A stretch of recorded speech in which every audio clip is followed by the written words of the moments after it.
So I'm going to solve this question with you today. It is marked hard on LeetCode, and I'm going to solve it using a straightforward approach, which might be simple solution for a hard problem.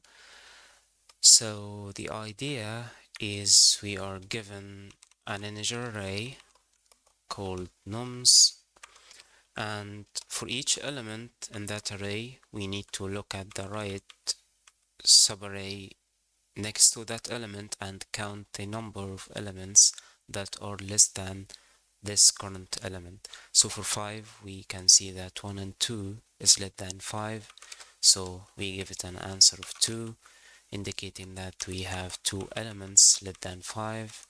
And moving to 2, we can see that we only have 1 element, which is 1, so the count is 1.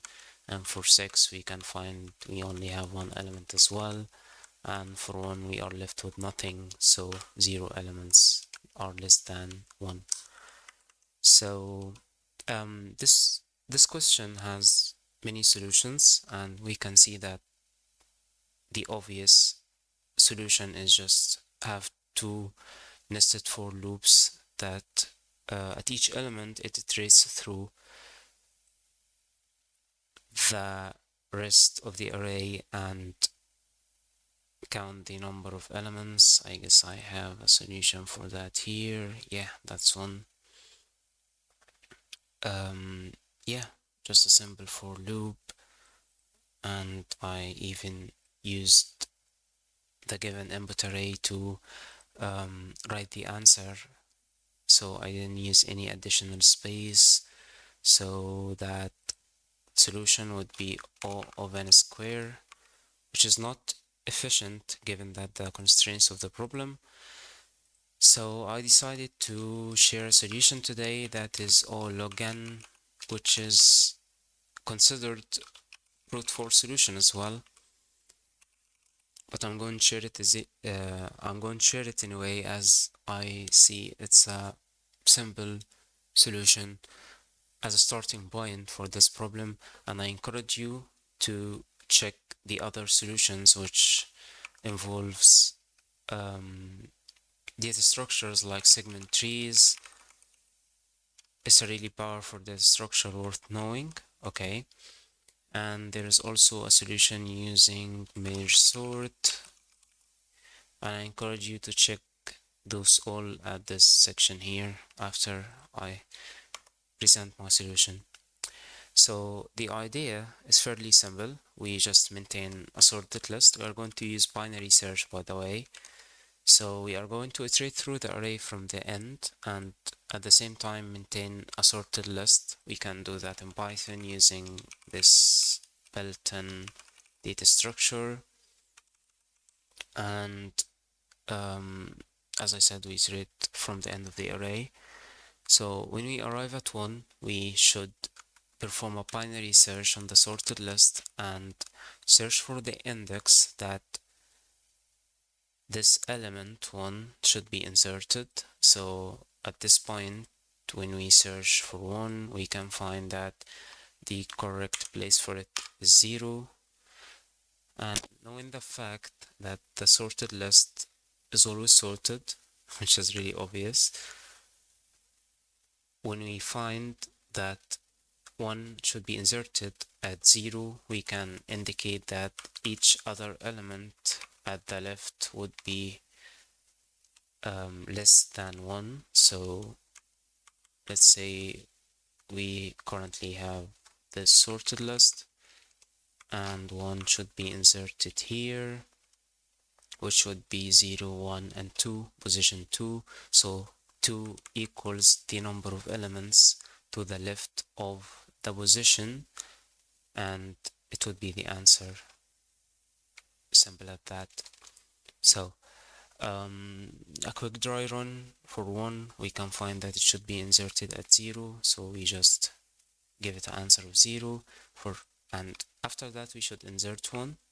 For 6, we can find that it should be inserted at position 1. We give it an answer of 1 and insert it in the sorted list. For 2, it should be inserted here, which is position 1. we give the answer an answer of 1 and inserted, and for 5, 0, 1 and 2, so this is the answer, and we insert it. Okay, so we mentioned that we would have a sorted array. We can do that using sorted list. Okay, and we are going to iterate from the end of the array and find the elements, which is, as we discussed here, is just the index that this number should be inserted at in the sorted list, of course. So we are going to use the built-in Python library for binary search. We are going to search for nums of I, and we just add the current element to the sorted list,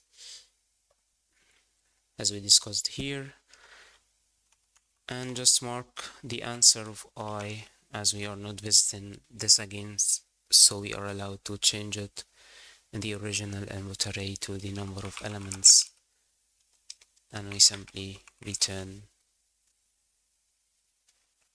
the given input after we changed it.